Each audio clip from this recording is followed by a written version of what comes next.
Hello viewers, மழை காலத்துக்கு நம்ம இப்போ புதுசாக என்ன பயிர் போடலான்னு பார்த்தீங்கன்னா கேரட் போடலாம். இங்கே பாருங்கள், கேரட் ஒரு பாக்கெட் வாங்கியிருக்கேன். அதுபோக அடுத்தாப்பில் பீட்ரூட் ஒரு பாக்கெட் வாங்கியிருக்கேன். அதுபோக காலிஃப்ளவர். இதெல்லாமே காலேஜில், என் மகனோட காலேஜில் இது மகளிர் சுயதுக்குள்ள போட்டாங்களாம். அதேமாதிரி கொத்தவரங்காய் அந்த விதையும் வாங்கியிருக்கிறேன். அதுபோக நாட்டு தக்காளி விதை வாங்கியிருக்கிறேன். ஏன்னா நாட்டு தக்காளி இல்லை என்கிட்ட, மற்ற வேறு தக்காளி பூத்துருச்சு, காய் விட போகுது. அதனால் நாட்டு தக்காளி போட்டு எடுப்போன்னு ஒரு ஆசை, அதனால் அதையும் வாங்கியிருக்கேன். இப்போ எல்லாத்தையும் இப்போ நம்ம என்ன செய்ய போகிறோம், விதைக்க போகிறோம். விதைச்சிட்டு பார்ப்போம்.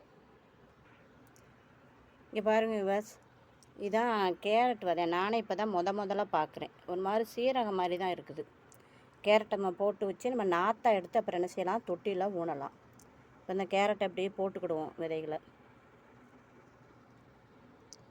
போட்டு நம்ம என்ன செய்யணும், மண்ணை போட்டு.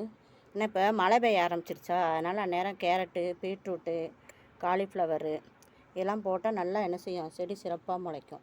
நாற்று வந்தப்பறம் நம்ம எடுத்து தனியாக நட்டிக்கிடலாம். அடுத்தாப்பில் இது பாருங்கள் விவர்ஸ், இது பீட்ரூட் விதை எப்படி இருக்குன்னு பாருங்கள். சின்ன சின்ன மிளகு மாதிரி இருக்குது. நானே இப்போ தான் ஃபஸ்ட் டைம் இந்த வட்டம் தான் என்ன செய்கிறேன், மாடி தோட்டத்தில் இதெல்லாம் பயிரிடுறேன். எல்லாம் எப்படி வருதுன்னு இந்த வட்டம் பார்க்கணும். இந்த பீட்ரூட் விதையும் இப்படி போட்டு நம்ம என்ன செஞ்சிடலாம், ஒரே தொட்டியில் 3 விதையை போட போகிறேன். முளைச்ச பிறகு நம்ம எடுத்துன்னு நாற்று எடுத்து தனியாக 5 கிலோ கோகோ பீட்டு வாங்கி வச்சுருக்கேன். மண்புழு உரம் ஒரு 4 பாக்கெட்டு வாங்கி வச்சுருக்கேன். இது க்ரோ பேக்கு ஒரு 5-6 வாங்கி வச்சுருக்கேன். எல்லாத்தையுமே மண்ணும் ரெடி பண்ணி வச்சுருக்கேன். நாற்று வரையும் இன்னும் ஒரு 10 நாளையில் நாற்று வந்துடும். வந்த பிறகு நம்ம எடுத்து நட்டு விடணும். இங்கே பாருங்கள் விவர்ஸ், இது காலிஃப்ளவர் விதைன்னு சொல்லி கொடுத்தாங்க. இது பார்த்தா கடுகு மாதிரி தான் இருக்குது, குட்டி குட்டியாக இருக்குது. இந்த 3 விதையுமே நான் ஃபஸ்ட் டைம் பார்த்து இப்போ தான் ஃபஸ்ட் டைம் நடுறேன். இந்த 3 விதையுமே எப்படி வருதுன்னு பார்க்கணும். பார்த்துட்டு நம்ம ஊனுவோம், தொட்டியில் எடுத்து வைக்கணும். இங்கே பாருங்கள் விவர்ஸ், எல்லாத்தையுமே என்ன செஞ்சுட்டேன், இதிலே ஊனிட்டு இந்த க்ரோ பேக், ஒரு சின்ன க்ரோ பேக் சும்மா கிடந்துச்சு, அதனால் அதையும் ஊனிட்டு மேலே என்ன செஞ்சுருக்கேன், வாழைப்பழ தோலை போட்டு நல்லா மூடி வச்சுருக்கிறேன். ஏன்னா அப்படின்னா தான் வெயில் ரொம்ப படாமல் இருக்கும், டக்குன்னு முளைச்சி வரும். இதில் வெங்காயத்தாள் எடுத்து போட்டு வச்சுருக்கேன். அதோட கொஞ்சம் ஹார்வெஸ்ட்டும் பண்ணிக்கிட்டாச்சு.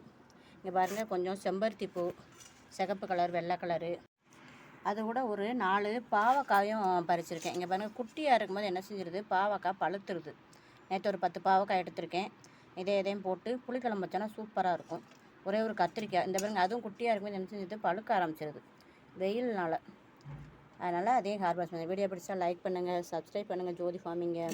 நம்ம இதில் அப்படியே என்ன செஞ்சிடலாம், லைட்டாக அப்படி தண்ணி ஊற்றி விட்டுறலாம். நான் 10 நாளில் நமக்கு இந்த செடியெல்லாம் எடுத்து தனித்தனியாக என்ன செய்ய போகிறோம், நட்டு வைக்க போகிறோம். தேங்க்யூ.